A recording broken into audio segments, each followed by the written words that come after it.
Hello and welcome to Coffee Time. I'm Gary Delansky. I just wanted to do a little introduction to today's episode.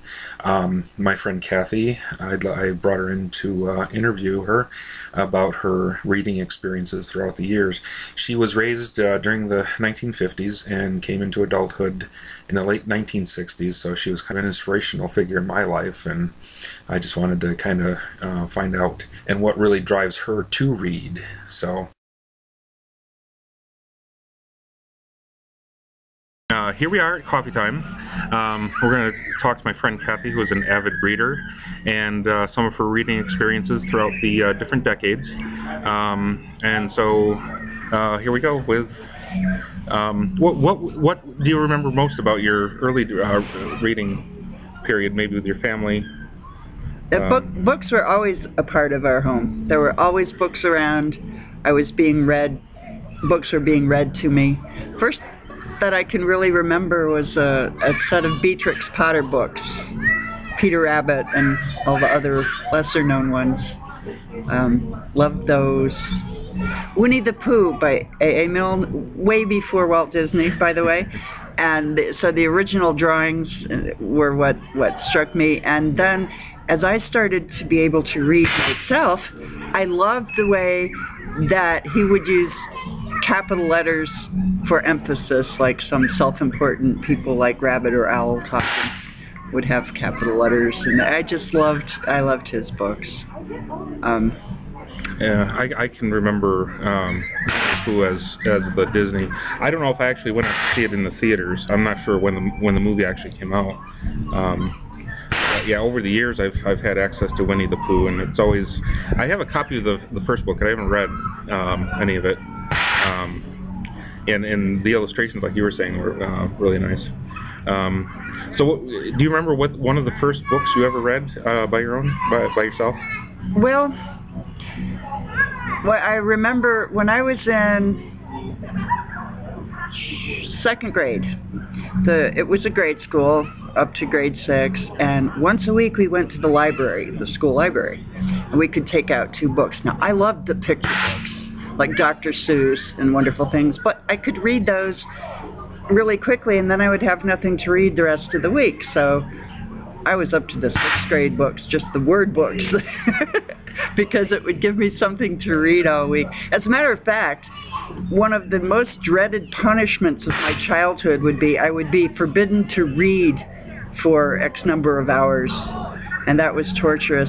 Also, please understand, we didn't have a TV in our home, so reading was it as far as imaginary adventures.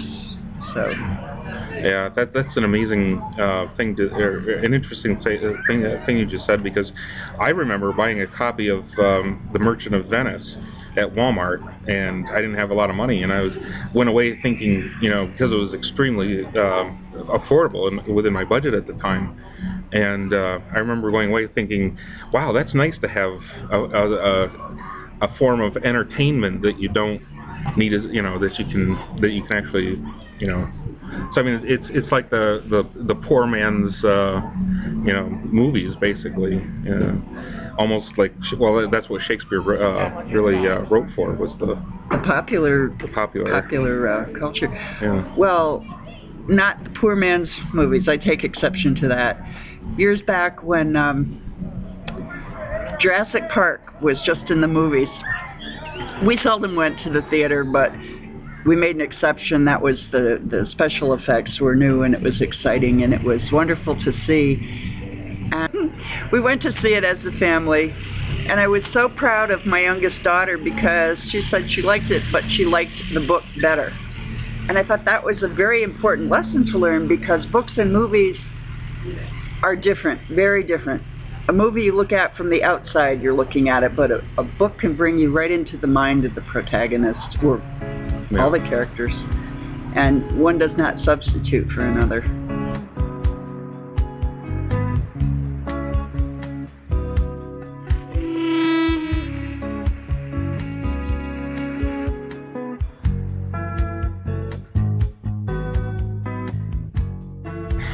Now, we recently were talking about Lord of the Rings.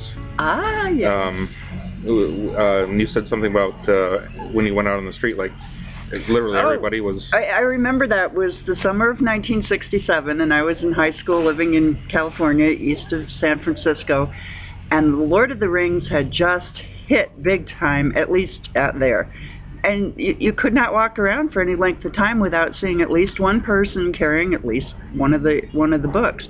But the thing about that nowadays we don't think of, there was nothing. There was no fantasy. There was no sword and sorcery section in a bookstore. This was the first thing like that had ever hit the popular, well, mainstream, you might say, and it was just awesome. It was like the first fairy tale for grown-ups.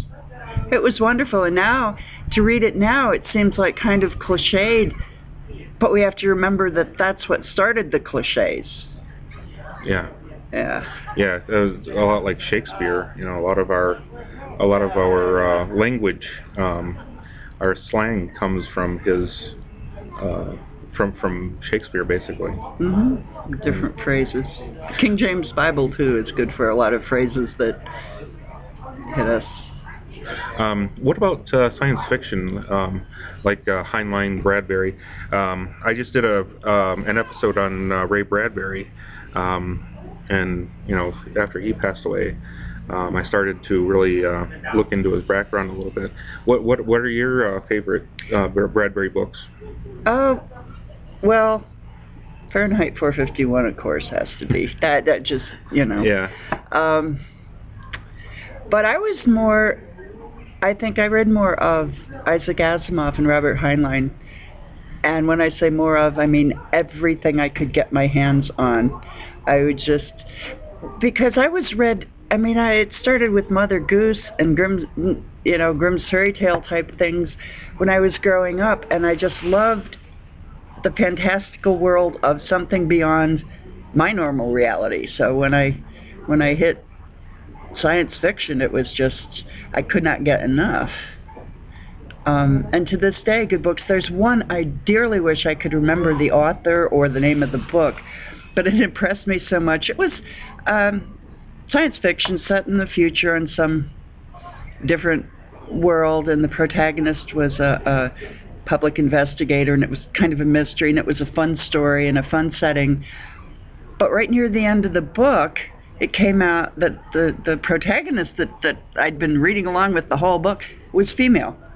And then I realized the author had never specified gender. But of course, in my mind, I just assumed I'm seeing a male acting in all these things. That was fun, because that really hit me over the head in an unexpected way, and I have no idea what the book was, so I cannot recommend it to anyone. Oh, that sucks. But if you find it, anyone, let me know. Yeah. I've always liked things that stretched my mind to think of things in a way I'd never thought of them before. Wow. And that's, I think, one reason. And one thing that just absolutely fascinates me about being an old lady now is that the science fiction of my childhood is reality now.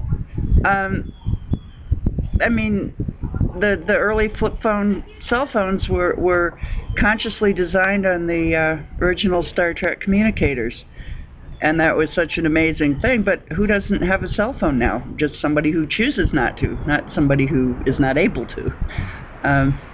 Okay, we're going to take a little break right here, so